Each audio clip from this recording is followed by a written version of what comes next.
Daniel Carter stood in the dimly lit bathroom, his fingers tracing the cold porcelain of the bathtub. The night air outside was still, broken only by the rustling of leaves as the wind whispered against the house. He glanced at his reflection in the mirror, thin face, high forehead, dark eyes devoid of emotion. He had been careful, meticulous even, but he knew that danger lurked in repetition. The more he executed his plan, the more he risked being caught. This time, he had to be smarter. Emma had been different from the others. At first, she had seemed like the perfect target, middle-aged, lonely, and wealthy. Their meeting at the seaside hotel had been as effortless as the others. A few charming words, a delicate dance of affection, and soon, she was his. The wedding was swift, and by the end of the day, their wills were signed. But there was something about Emma that unnerved him.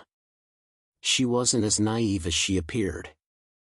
She asked too many questions, showed too much curiosity about his past and work. He could feel her probing, and he knew it was time to act before she uncovered too much. He turned to the bathtub, twisting the faucet handle. The warm water poured in, steam rising in curling wisps.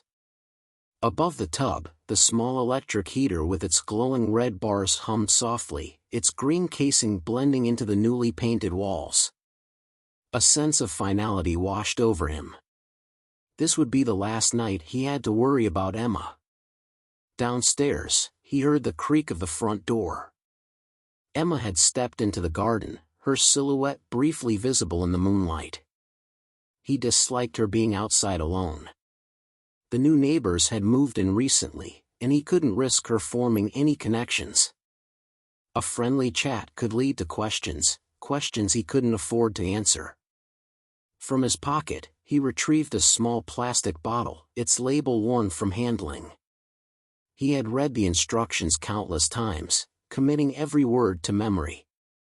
He barely reacted when a sudden noise from outside startled him. His grip tightened on the bottle as he turned toward the window. Emma's head appeared just 3 meters away, hovering over the edge of the kitchen roof. She was gathering dead leaves, balancing on the ladder that leaned against the house. Daniel composed himself.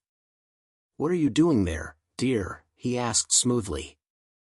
Emma gasped, nearly losing her balance. "Oh, you startled me. I thought I'd quickly tidy up before getting ready.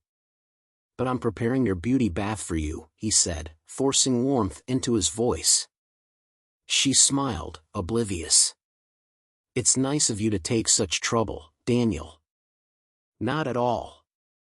I'm taking you out tonight, and I want you looking as beautiful as possible. Hurry, dear, the bubbles won't last forever, and like all beauty treatments, this one is expensive. Go undress and come straight here." "Very well, dear," she replied, carefully climbing down the ladder. As soon as she disappeared inside, Daniel went to work. He uncapped the small bottle and poured its contents into the bathtub. A thick layer of foam formed instantly, a fragrant rose scent filling the air. The heater, now nearly hidden beneath the bubbles, sat in its precarious position at the bottom of the tub. Emma entered the bathroom. "Oh, Daniel, it's everywhere, even on the floor." "It doesn't matter. Get in quickly before it loses its strength. I'll go change. Just lie down and relax, it'll make your skin soft." She hesitated but then nodded, stepping toward the tub. He left, pausing just outside the door. The expected sound of the lock clicking into place reached his ears. He allowed himself a small smirk. Moving deliberately, he walked down the stairs to the electricity box in the basement. His fingers hovered over the switch. He forced himself to wait. "How is it?" he called out casually. "I don't know yet, I just got in. It smells lovely, though." His hand, covered with a cloth, gripped the switch. 1, 2, 3. He pulled the handle down. A sharp pop came from the wires, followed by silence. He stood still, listening. No scream. No struggle.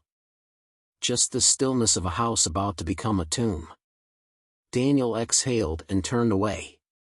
Now came the second part of the plan. Timing was crucial. He had learned that from his past mistakes. With Mary, he had acted too soon, drawing unnecessary suspicion. This time, he would wait exactly 40 minutes before raising alarm. He moved to the bedroom. Emma's leather writing case lay inside the drawer where she kept her shirts. He had seen it before but never dared to open it. Now, nothing stopped him. He pried it open, his hands trembling with anticipation. Thick envelopes tumbled onto the floor. He picked one up, tearing it open. Financial documents. Savings records. A post office book. His pulse quickened as he read the figures. 16,000. 17,500. 22,800. Then he saw the most recent entry. October 7th, nearly all her savings had been withdrawn. His breath caught.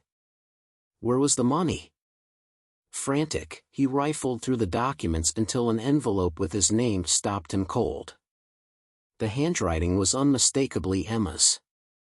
He tore it open, his eyes scanning the words. Dear Daniel. If you are reading this, I'm afraid it will be a terrible shock.